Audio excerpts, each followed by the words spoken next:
Andrew McCART, IFL TV, in association with MTK Global.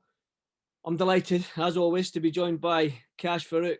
KASH, we spoke a little bit, but I wanted to cut you off because you were talking about sort of last year and how much of a headache it was for you, but your fights postponed and stuff like that. But we'll talk about that in a second. First and foremost, mate, how's things? How are you feeling right now? Yeah, I'm good, mate. I'm just used just to keep myself taken away and training them. You know what I mean? So I'm feeling good, man. I'm feeling good. Well, you said that I said to you before I pushed record there that it's good that you've got a fight date sooner Yeah, rather than later from your last fight, because obviously 2020, uh, you basically explained it better than most people yeah. when you had like two cancellations. But again, just tell me what you just told me before I pushed record there. How much of a headache it was for you in 2020. I was, to be honest, you know what I mean? It's probably the worst year in my boxing career. And obviously, I was meant to box in Newcastle. That was the first show in October. They couldn't get me anyway. Obviously, this pandemic happened. It was too short notice. And so that got called off. I couldn't go on the bill. And it was November. I was meant to box. And I think Derek Zora and Us's undercard. Everything went fine. You know what I mean? I weighed in. You know what I mean? I'd passed a COVID test. I was in the bubble for a couple of days, and it was just on the night before the fight. Obviously, night before I went to the fight on Friday night, and on my team, obviously, one of my team members tested positive, and they called the fight off. And honestly, it was one of the worst. It was one of the worst feelings ever. You know what I mean? Mhm.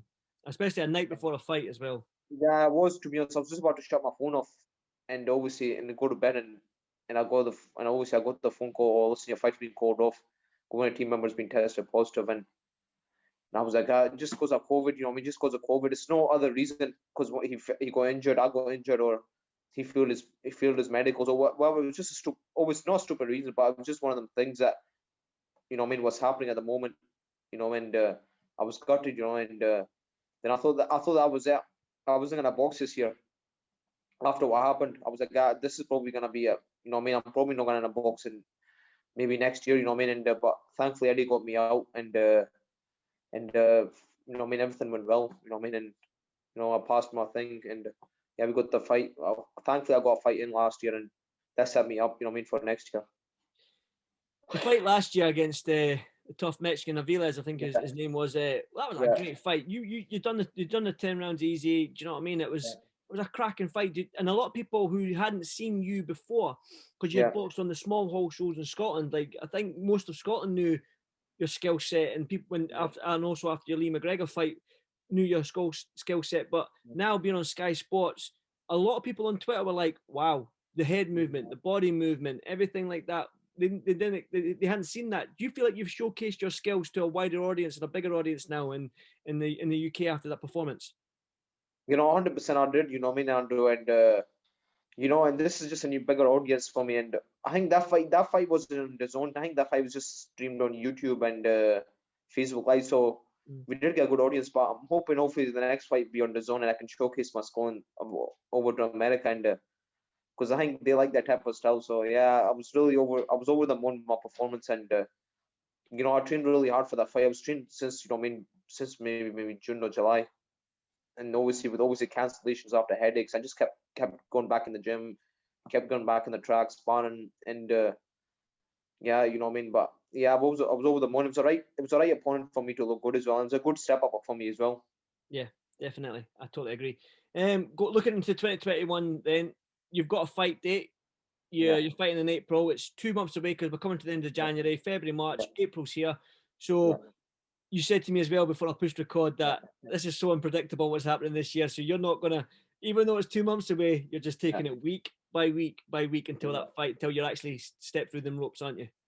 Yeah, to be honest, obviously, apart from obviously things getting cold off, but fingers crossed, you know, many things are gonna get better. But you need to watch out with a lot of things with COVID, in case you get COVID, anybody in your team has COVID, and that just small things like that, you know what I Mhm. mean? And you know, and I'm just hoping, you know, what I mean, everything goes well the next few weeks, and I'm right at the moment, just keep myself training, taking over. Obviously, once I hit the mark when I start stepping up, you know what I mean, and I'll start sparring and everything as well soon. So yeah, obviously we'll get opponent confirmed the next few weeks, hopefully, you know. Obviously, the last opponent you spoke about there, the tough Mexican, was a good opponent for you. Very, Yeah, very durable. Gave you the rounds. You hurt him a good few times, but he stayed yeah, in there. You know what I mean? Are you yeah. hoping for? obviously you don't want to step down. Are you hoping for a bigger and better opponent this time around as well to keep progressing, keep climbing up them ladders?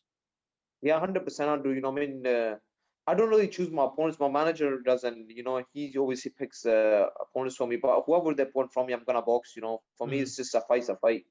All my job is just to train hard, and but I would definitely like to get a good step up again. I can move up the rankings or whatever. That can obviously showcase my skills and someone that can obviously push me as well, and obviously progress me in my career, and obviously I can pick things up in the fight as well. So that's what I want to do: get good fights and and obviously showcase my skills, because you're not gonna get obviously showcase your skills with someone that's not gonna fight back. So Exactly. obviously I would like someone that's gonna obviously try coming and put it on me, and that'll be great. You know what I mean? Well, that being said, then Cash, I remember after your fight, Mark Leach, Yeah. he had a few things to say on Twitter. He said he would like that fight. Now, I know you don't pick your opponent, but are you open to fighting these guys? I mean, right now in your division, it's Paul Butler in your division as well, and I Yeah, think, I think Paul Butler, yes, yeah. I mean, these are big names, big UK names. Yeah. Paul Butler, former world champion. I mean, Yeah. these are the type of names that you want, I suppose. Are you open for the Mark Leach fight and anyone else in the UK? Anyone, me, Andrew, for me, I don't call anybody. I'm Yeah, not that type of person to do it. But see whoever my manager puts in, whoever they put in front of me, I'm gonna box. You know what I mean? Doesn't matter what level or whatever thing, however they go, I'm gonna fight. My job's only just to train and get ready on the night, and that's it. You know what I mean? And I'll let my manager do the matchmaking. yeah, but a good thing. But obviously, you need Yeah. that step up, don't you? Because Yeah. I believe that a world title. Every time I talk about Scottish Yeah. boxing, when I talk about two young Scottish fighters, I always Yeah. bring up four guys. Yeah. I bring Yeah. up Josh Taylor, Lee McGregor, Willie Yeah. Hutchison, and I bring up Cash Farouk. I always bring up your Yeah. name when I think future world champions in Scotland, and I'm Yes. like, I think that you can be that world champion because of your fan Yeah. friendly style, man. You stay in the pocket, but yet your head and your body's moving. Do you know what I mean? You've got a Yeah. great skill set, which I enjoy, and I believe No, everyone thanks, else in the brother. UK will enjoy, brother. But for you, are you when we talk about the next opponent, you don't pick your opponent and stuff like that. But I'm guessing you want an opponent to get you into the world rankings sooner rather than later. Yeah, hopefully, I think they will be looking at that. I think Eddie and my manager, they'll be trying to get me someone to move the ranks. Mm-hmm. Obviously, I think someone. So hopefully, I'll find out next. Obviously, I don't know when I will, but hopefully, we find out next week, a couple of weeks who we're gonna be boxing, and see we can work on what we need to do. And yeah, but I would like that to move up the rank and see who they've got. You know what I mean? Because I've won the British right now, so and I wouldn't say I'm at that level, but I would like to say move up move up in the hopefully the world ranking. I mean, the Dynamite Division is a tough division to be in. You've got a Yeah, Newley, Nonito Dale, Bali. Do you know what I mean? You've got some great champions in this division. there is. But what's your thoughts when you look at the division at world level? No, it's to be honest, at the moment in time, it's really, really hard. It is. I'm not gonna lie to you, I mean, and Mm-hmm. I think probably the best fight at the moment is a new one, Yep. a bantamweight, and Abali's is equally good as well, and so's Casemiro. Casemiro, yeah. He's I mean, he's equally as good as all of them, and to be honest, it's a really hard division, and obviously, I mean, you wanna box the best, you know what I mean? You wanna Yeah. box the best and see where you are up against them. Obviously, if you're not good enough, you're not good enough, but you wanna obviously be in there and say, oh, I've been in there, and what I mean, I was there mixing it with them. So yeah, obviously, but I don't know how far I am until obviously I get up them ladders, you know what I mean? Get these type of fights and my way up there. Eddie Hearn seems to be a fan of you. When you hear Eddie say good things about you and stuff like that, man, how does that make you feel when you hear your promoter basically? Eddie's a salesman, but he's a good salesman at that. So when you hear Eddie say good things about you, how do you feel about that? No, obviously, it's obviously gives you a good confidence boost. You know what I mean, but apart from that, I need to put the work in and obviously keep putting the hard work in and keep showing I'm the real deal. But that's just obviously he has confidence in me to go all the way. But my job is only to keep out there, keep my head down, keep working hard, and hopefully, big fights will come and keep winning. You know what I mean? Definitely. Well, Yeah. I'm not going to talk about the Lee McGregor rematch because you're probably sick and tired of that. But Lee is fighting for the European title in a couple of weeks against GUERFI. Just what's your thoughts on that fight, and do you think Lee can do it? Yeah, 100%. And it is a really, really good fight. I'm gonna tune in to watch it, and hopefully, keep my eye open for that fight. And but it's just, I think it's just depending on styles. You know, I mean, my style was different to Kim Ghaffari, you know, and obviously Lee's team now, a different team now, and obviously Kim Ghaffari's got a lot of experience in his thing. He has been around for years. He's been a pro since 2005 or 2006, sorry. You know, I mean, I think he's boxed a world title before, you know, and he's been in the game for a long time, so he's gonna have the experience, 12-round experience, and obviously McGregor's just, you know, I mean, he's inexperienced obviously at that level, you know, but obviously it's all about on the night, whoever performs on the night. I mean, obviously with this pandemic, you know, I mean, Kim Ghaffari's been out for a year and a bit now, so it depends, you know, I mean, and you know, fights have been called off on, and so it depends what sort of took the effect on both of them, you know, what I mean, and so yeah, it's just, to be honest, it's on the night, whoever gets the game plan right, and whoever wants it, that's the way, you know, I mean, that's who he'll come out the winner.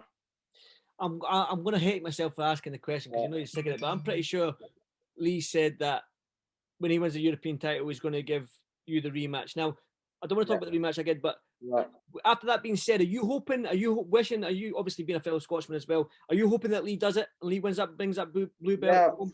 Yeah, of course. I mean, you won't obviously Lee to obviously win it. You know, I mean, it makes a bigger fight for me, you know, and it makes sense. But you know, I just for me, I'm not, my mind's not on that. You know what I mean? And but I know you're trying to say, Andrew, I know you.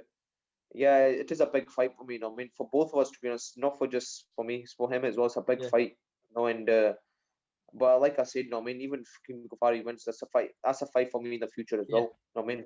So just whoever wins, you know what I mean, I would love that. But Lee McGregor is obviously financial wise, and obviously he's in Scotland as well. They'll sell that place out. So yeah, whoever, you know what I mean, Lee's ideally you want to see him win, you know. I know. I hate myself for asking about that rematch, mate. I tried to I tried to talk about Lee, like bringing that blue belt home, but I know you're probably sick and tired of answering that. But yeah, to be honest, you know, but it's just the way it is, isn't it? You know what I mean? It is, but that's the thing. I think that's just the thing. How close a fight it was. That a lot of fans, a lot of people actually, loads of people think that you won that fight. So that's probably why you're still talking about it. But one final thing, Cash, before I let you go, is what would you like to say to the people watching this video, and what are your hopes for the end of 2021? What are your hopes and dreams for the end of 2021? I think hopefully, fingers crossed, everything gets better. You know, I mean, I want to just obviously thank people for still, you know, I mean, give me the sport.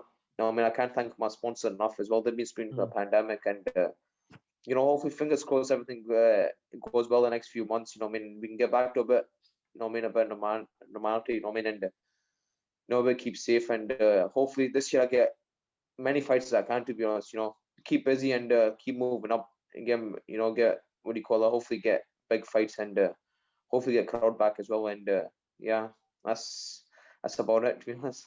Definitely, Cash, as always. Well, fingers crossed that come April, you're weighed in, you get through the ropes, and you have a fight. Because I know how frustrating that was in 2020. Yeah, I know. It's a headache. It's a headache. It's a headache just getting to the ring, to be honest. You know what I mean? Fingers crossed it's smooth sailing the next two and a bit months. Right, brother Cash. Enjoy your Sunday, brother. I appreciate your time as always. We'll hopefully get another catch up soon, but stay safe, my man, and we'll speak soon. No problem. Take care, mate. Bye-bye. Thank you, Cash.